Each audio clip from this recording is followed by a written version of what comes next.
ಪ್ರಿಯಾಂಕಾ ಖರ್ಗೆ ಅವರು ಪತ್ರ ಬರೆದರಲ್ಲಿ ಯಾವುದು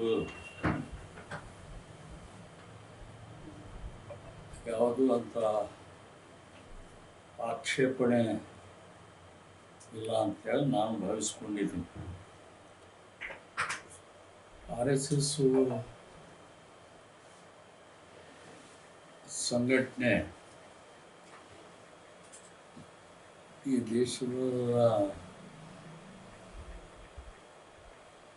ಏನು ಒಡೆಯುವಂಥ ಕೆಲಸ ಮಾಡ್ತಾ ಇದೆ ಅಂತ ನನ್ನ ಭಾವನೆಯಾಗಿದೆ.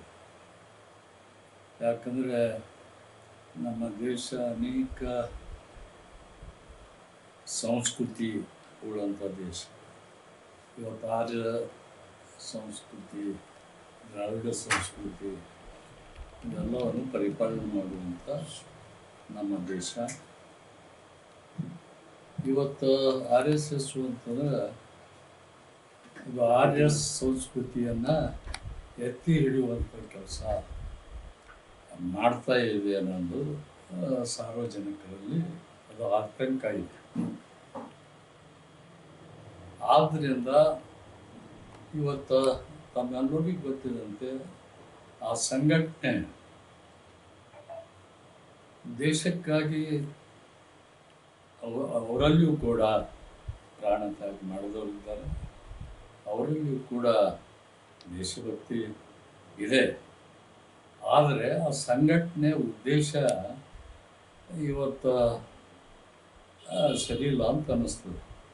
ಯಾಕಂದ್ರೆ ಸ್ವತಂತ್ರ ಸಂಗ್ರಾಮದಲ್ಲಿ ಕಾಂಗ್ರೆಸ್ ಪಕ್ಷ ಯಾವ ರೀತಿಯಿಂದ ತ್ಯಾಗ ಬಲಿದಾನವನ್ನು ಕೊಟ್ಟರು, ಮತ್ತು ಯಾವ ಸಂಘಟನೆ ಕೂಡ ಇವತ್ತು ದೇಶಕ್ಕಾಗಿ ಯಾವುದು ಬಲಿದಾನ ತ್ಯಾಗ ಮಾಡಿದವರು ಬಹಳ ವಿರಳ ಇದ್ದಾರೆ.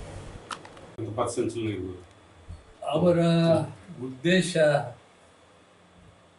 ಮೂಲ ಉದ್ದೇಶಕ್ಕೆ ಅವರು ಇವತ್ತು ನಡ್ಕೋತಾ ಇಲ್ಲ. ದೇಶಭಕ್ತಿ ಬಗ್ಗೆ ಹೇಳ್ತಾರೆ ಮತ್ತು ಅನೇಕ ವಿಚಾರದಲ್ಲಿ ಅವರು ಹೇಳ್ತಾ ಇದ್ದಾರೆ. ಯಾಕೆ ಅವರ RSS ಏನು ಕಚೇರಿ ಮೇಲೆ ತಿರಂಗ ಜೆಂಡಾ ಹಾರಿಸಿದ್ದು ನೀವು ಯಾರಾದರೂ ನೋಡಿದರ? ಆ ತಿರಂಗ ಜೆಂಡಾಕ್ಕೆ ವಿರೋಧ ಇದ್ದಂಗೆ ಐತಲ್ಲ. ಶಾಸಕರ ಅನುದಾನಿತ ಶಾಲೆಯಲ್ಲಿ ನಡೀತಾ ಇದೆ, ಇವ್ರೇನು ರಾಜ್ಯದಲ್ಲಿ ಬ್ಯಾನ್ ಮಾಡ್ತಾರೆ ಅನ್ನೋ ಮಾತು ಕೇಳಿ ಬರ್ತಾ ಇದೆ. ಈಗ ಇಲ್ಲ, ನಾವು ಮುಂದಿನ ದಿನಗಳಲ್ಲಿ ಇದೇ ರೀತಿ ಆರಿಸಿದವರು ಮುಂದುವರೆದ್ರೆ ಆ ಸಂಘಟನೆಗೆ ಬ್ಯಾನ್ ಮಾಡುವುದು ನಾನು ಅದಕ್ಕೆ ಸಹಮತ ವ್ಯಕ್ತಪಡಿಸ್ತೇವೆ. ಇಲ್ಲ, ಇದೀಗ ಪ್ರಿಯಾಂಕ್ ಖರ್ಗೆ ಅವರು ಆ ರೀತಿ ಪತ್ರ ಬರೆದಿದ್ದಾರಲ್ರಿ, ಅದ್ರ ಬಗ್ಗೆ ತಮ್ಮ ಒಪಿನಿಯನ್ ಏನು ಸರ್? ಅದು ಕರೆಕ್ಟ್. ಈಗ ಈ ಸಂಘಟನೆ ಒಳ್ಳೆ ಹಾದಿಯಲ್ಲಿ ನಡೆದ್ರೆ ನಮ್ದೇನು ಅಭ್ಯಂತರ ಇಲ್ಲ. ಆದರೆ ಇವೆಲ್ಲ ಅದಾವ. ಈಗ ದೇಶಭಕ್ತಿ ಅಂತ ಹೇಳ್ತಾರೆ, ಭಾರತದ ಜೆಂಡಾ ನೀವು ಉಪಯೋಗ ಮಾಡೋದಲ್ಲ. ಅಲ್ಲ, ಇದರಲ್ಲಿ ಇವತ್ತೇನು ಪತ್ರ ಸಂಚಲನ ಮಾಡ್ತಾರೆ, ಪತ್ರ ಸಂಚಲನ ಮಾಡಲಿ, ಆ ಶಿಸ್ತುಬದ್ಧತೆ ಕಾಪಾಡಲಿ. ಆದರೆ ಲಾಠಿ ಬಿಟ್ಟು ಇವತ್ತು ತಿರಂಗ ಜೆಂಡಾ ಹಿಡ್ಕೊಂಡು ಬಂದರೆ ನಾವು ಸ್ವಾಗತ ಮಾಡ್ತಾಯಿದ್ದೇವೆ. ಆದರೆ ಲಾಠಿ ಹಿಡ್ಕೊಂಡು ಬಂದರೆ ಮತ್ತೆ ನಾವು ಇವತ್ತು ನಮ್ಮ ಸ್ವಾತಂತ್ರ್ಯಕ್ಕೆ ಅಪಚಾರ ಮಾಡ್ದಂಗೆ ಆಗುತ್ತದೆ ಅನ್ನೋದು ನಾವು ಇವತ್ತು ತಿಳ್ಕೊಬೇಕಾಗ್ತದೆ. ಅದಕ್ಕಾಗಿ ಸಂಘಟನೆ ತನ್ನ ಸೀಮಿತ ಧೋರಣೆಯಲ್ಲಿ ಮಾಡೋದು ನಾವು ಖಂಡಿಸ್ಬೇಕಾಗ್ತದೆ. ಇವತ್ತು ನಮ್ಮ ಏನು ಶಾಲೆಯಲ್ಲಿ ಅಂತಂದರೆ ಅದು ಸಾರ್ವಜನಿಕರ ಸ್ವತ್ತಿದೆ.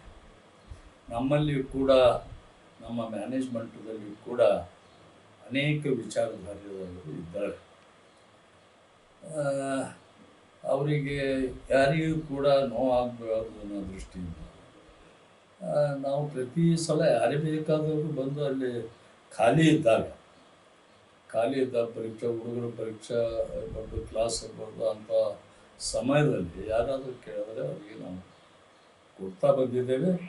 ಈಗಾದರೂ ಕೂಡ ನಾನು ನಮ್ಮ ಮ್ಯಾನೇಜ್ಮೆಂಟ್ಗೆ ಬರೆದಿದ್ದೆ, ಏನೋ ನಿಮ್ಮಲ್ಲಿ ಖಾಲಿ ಇದ್ದರೆ ಈ ಸ್ಥಳವನ್ನು ಅವರಿಗೆ ಕೊಡಬಹುದು ಅಂತ ನಾನು ಬರೆದಿದ್ದೆ. ಆ ಪ್ರಕಾರವಾಗಿ ಅವರು ಸ್ಥಳ ಕೊಟ್ಟಿದ್ದಾರೆ.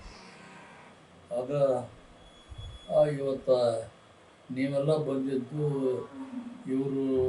ಇವರಲ್ಲೇ ಪ್ರಿಯಾಂಕಾ ಒಂದು ಹೇಳ್ತಾರೆ ಇವರು ತಾವೇ ಕೊಟ್ಟಿದ್ದಾರಂತೆ. ಆ ಭಾವನೆಯಿಂದ ನೀವು ಬಂದಿದ್ದು ಕಾಣಿಸ್ತದೆ. ಸ್ವಾಗತ ಮಾಡ್ತಾ ಇದ್ದೇನೆ. ನಾನು 100ಕ್ಕೆ 100 ಖರ್ಗೆ ಅವರ ಏನು ಹೇಳಿಕೆ ಅದ ಅದಕ್ಕೆ ನಾನು ಒಪ್ಕೋತೀನಿ ಅಂತೇಳಿ ಈ ಸಂದರ್ಭದಲ್ಲಿ ಹೇಳ್ತಾ ಇದ್ದೇನೆ. ಜನ ಒಮ್ಮೆ ಮುತ್ತಿಗೆ ಹಾಕದಂಗೆ ಬಂದಿರಿ ಸರಿ ಇರ್ಬೋದು ಅಂತೇಳಿ ನಾವು ಭಾವಿಸ್ಕೊಟ್ಟಿದ್ದೆ ಅಷ್ಟೇ.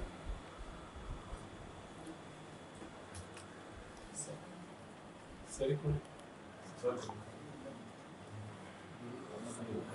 ಬಿಸ್ಕಿಟ್ ಉಳ್ಳಾಗಡ್ಡೆ ಚಾ ಕೊಡ್ತೀವಿ. ಉಳ್ಳಾಗಡ್ಡೆ ಚಾ ಕೊಟ್ಟಿದ್ದಲ್ಲ.